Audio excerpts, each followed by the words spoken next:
संघ तो निवडेल पुढचा वारा. आजही ते म्हटले की मोदीचा उत्तराधिकारी अप्रत्यक्षरित्या फडणवीस असं ते म्हटलं. मोदीजींचा उत्तराधिकारी शोधण्याचं कुठलंही कारण नाही. मोदीजी आमचे नेते आहेत.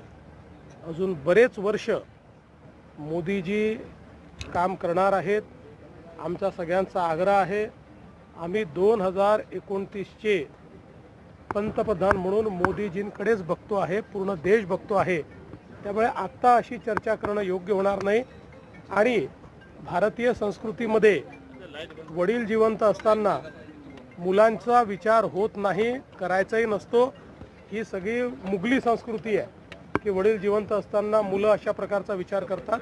त्यामुळे आत्ता कोणाचाही कुठेही उत्तराधिकारी निवडण्याचं वेळही आलेले नाही, तसा प्रश्नही नाही. आणि जोपर्यंत माझा विषय आहे, माझा त्याच्याशी संबंधही नाही.